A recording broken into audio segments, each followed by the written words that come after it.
Hi, I'm Melissa Cobb. Come fly with AOPA. This week, we bring you the latest on the modernization of aircraft certification known as MOSAIC, give you the big reveal of the AOPA Sweepstakes Cessna 170's new instrument panel, and bring you the final installment of our Beginner Backcountry Basics series. AOPA keeps flying safe, accessible, and fun by protecting your freedom to fly. We are the most trusted one-stop resource for all things related to general aviation. Become an AOPA pilot today. The FAA has released long-awaited news in advance of EAA AirVenture. They made public their notice of proposed rulemaking for the modernization of special airworthiness certification, known to a lot of us as MOSAIC, and it greatly expands the light sport aircraft category. I caught up with AOPA Vice President of Regulatory Affairs, Murray Hewling, this week, and he gives us a deep dive into what this means for general aviation and pilots. We've been working on this a long time and been advocating for a lot of this expansion of the light sport aircraft envelope.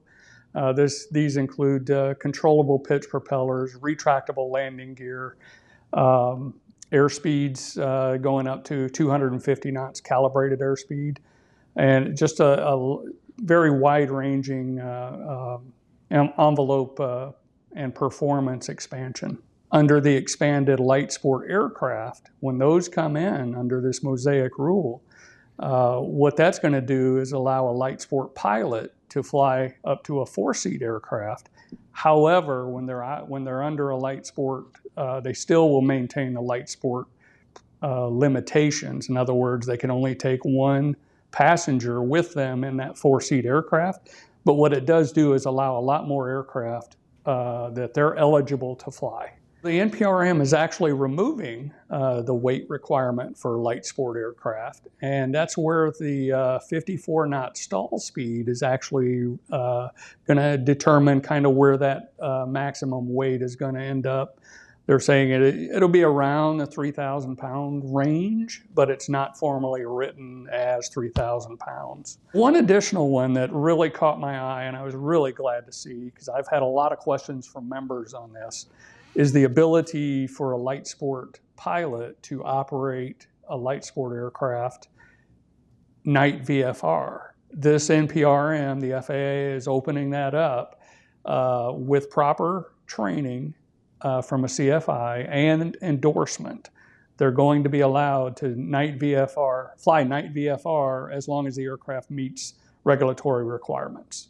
I would ask members, and there's a lot of them that we've heard from that wondering about MOSAIC, when it's coming out. Get in that NPRM, review it. That comment period is open for 90 days, I believe it is.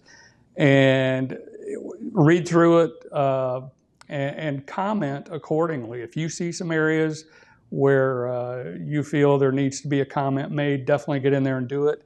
AOPA is definitely doing a deep dive analysis, and we will be making comments. Like I said, I just started going through this thing today, and I'll be on it for the next few weeks, analyzing it and determining where we need to still help influence even better with the FAA going forward on the NPRM. So to watch the full interview with Murray and get all the details, just click on the card in the upper right of your screen.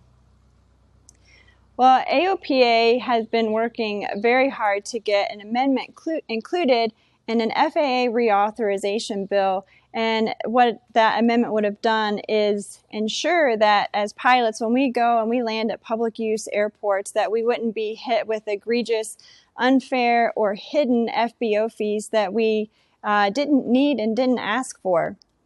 So AOPA President Mark Baker had called all of our members to action recently and gathered the support of nearly 600 associations, all backing this amendment. Unfortunately, FBOs and associations that represent airports all launched a misinformation campaign, and it thwarted that amendment being included in the bill. But just because it's not in the FAA reauthorization bill, AOPA is not giving up.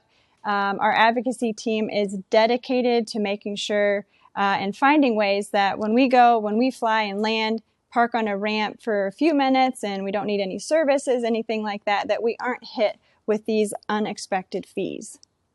AOPA is not only working at the national level to help keep flying accessible and affordable, but the team is working every day at the state level as well. And we have a great win in Missouri.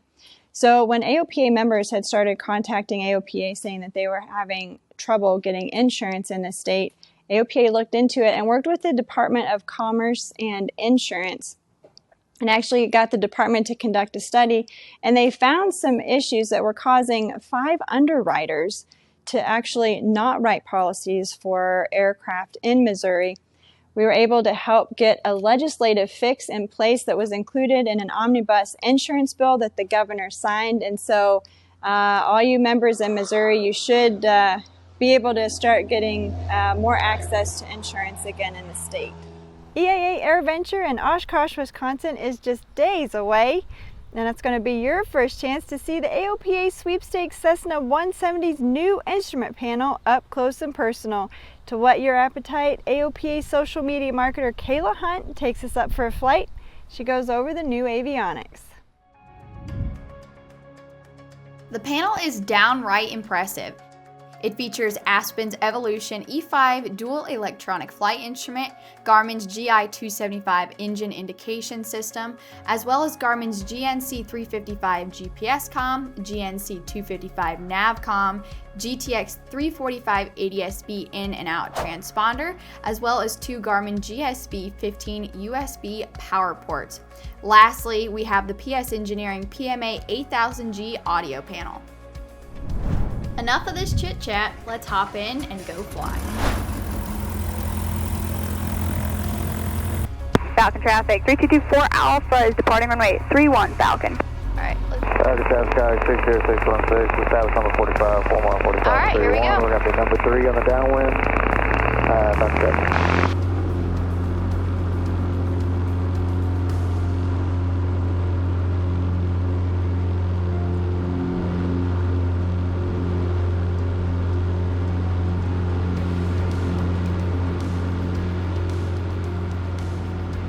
The team at Gardner Lowe just did an absolutely outstanding job.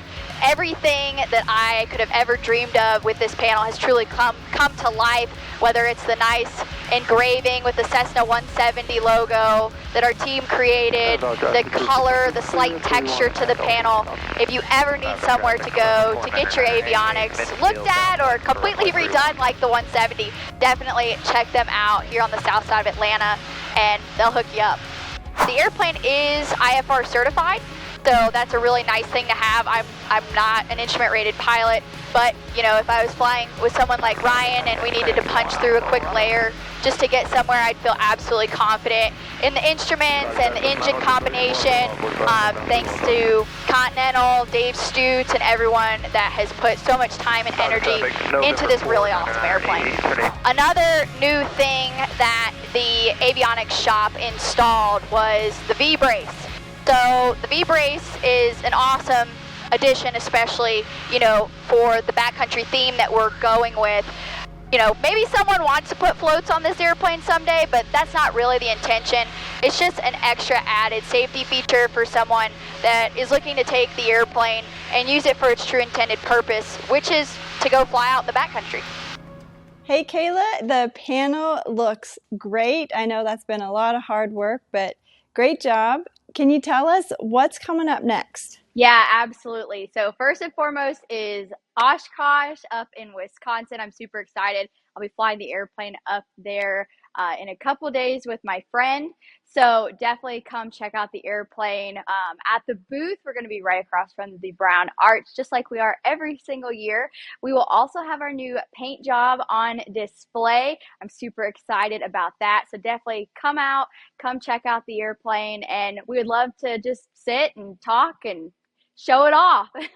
Awesome. And then after AirVenture, what's in store? I know we still have more to do on the restoration. Yeah, absolutely. That's the biggest thing on my mind at the moment.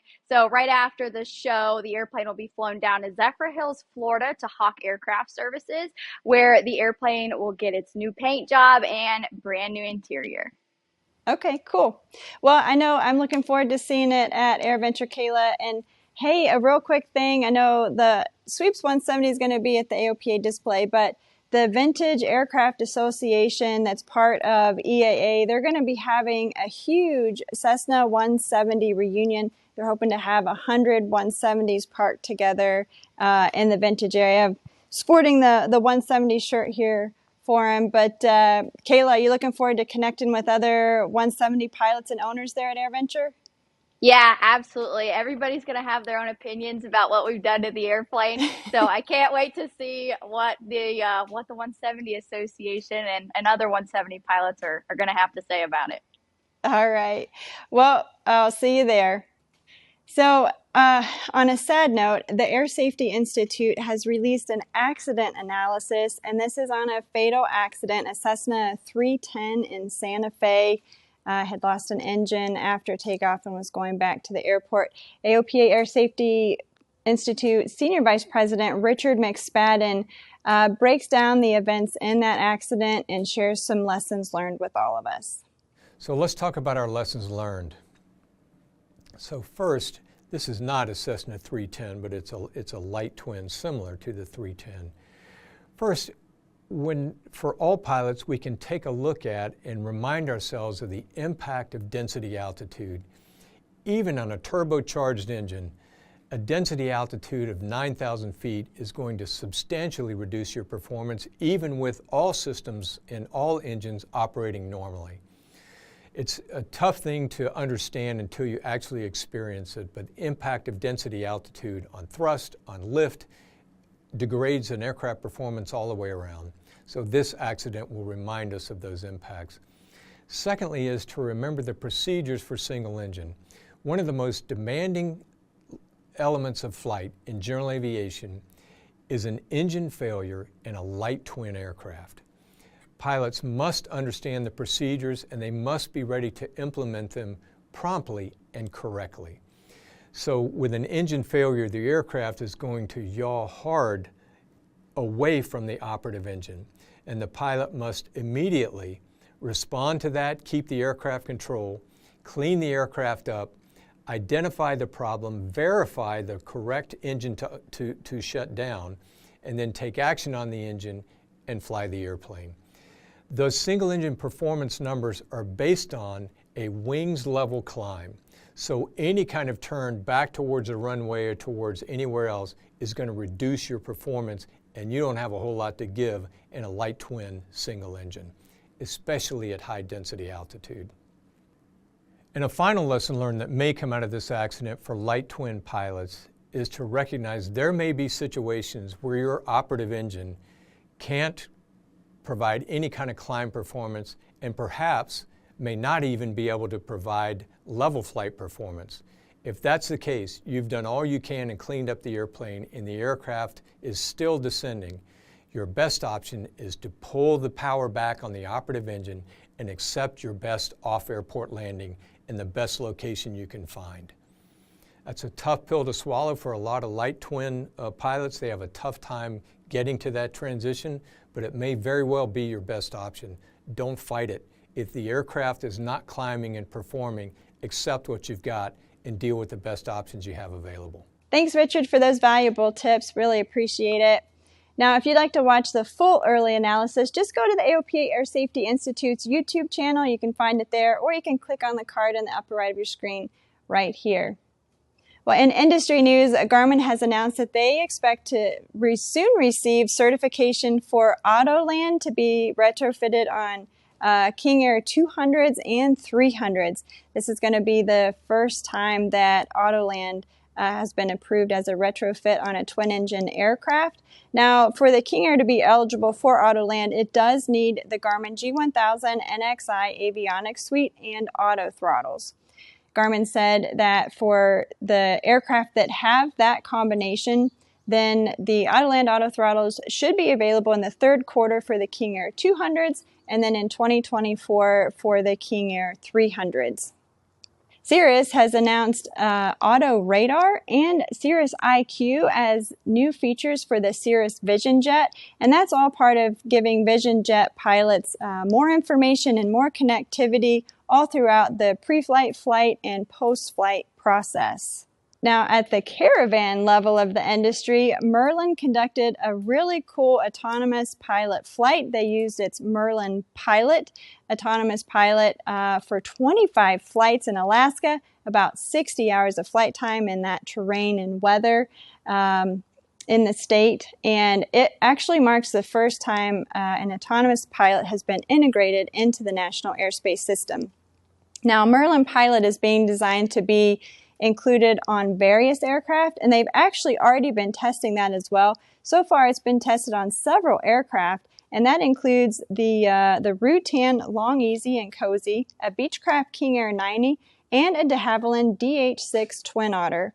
Now, the Alaska caravan flights were funded by a $1 million FAA contract, and that's to help build the autonomous cargo network. Textron also has some upgrades coming, and that's to the Cessna Skyhawk, Skylane, and Stationair lines.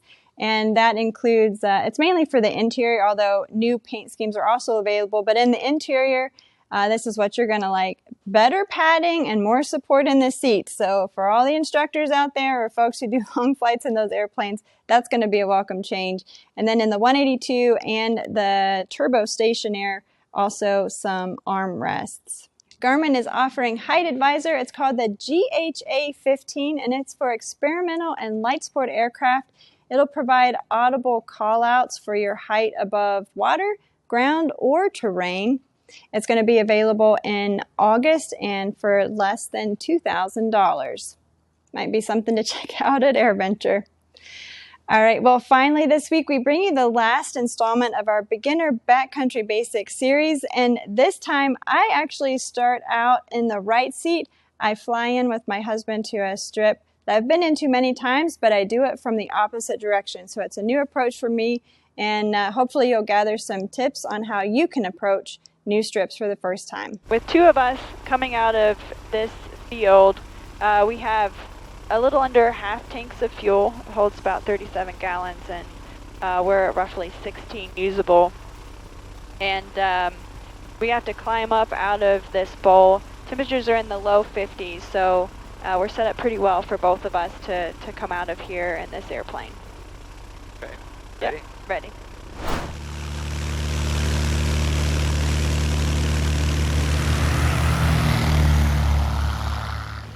Beautiful. Yeah. All right. So what I'm going to do is I'm just going to turn around here. When it was just me, I was climbing just a little bit quicker, and I just immediately turned downwind. So I'm just going to make a left turn to come back around.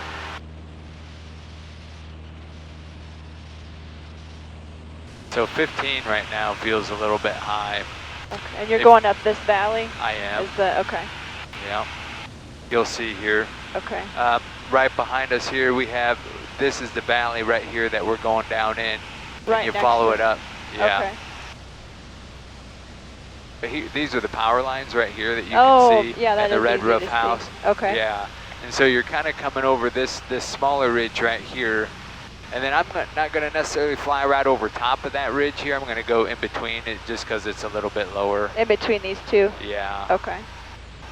It will be to our left. Oh, okay. We're going over this U. Yep. Okay. Yep. You seem to be at 1,300 each time coming over this U. Okay.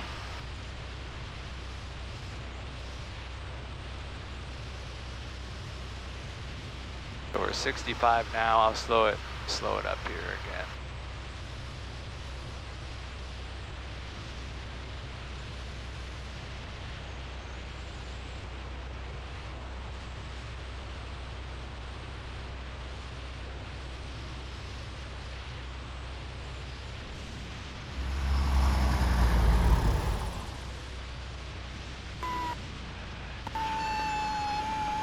Sorry about that, a little bit of a bounce. That's okay. That is a nice approach. Yeah. It is very pretty approach. It's getting lower, closer down in the valley.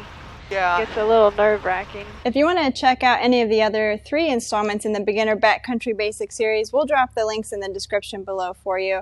And if you have backcountry flying on your radar, Let me know in the comments below where you plan to go. Can't wait to see all the places that you're wanting to fly.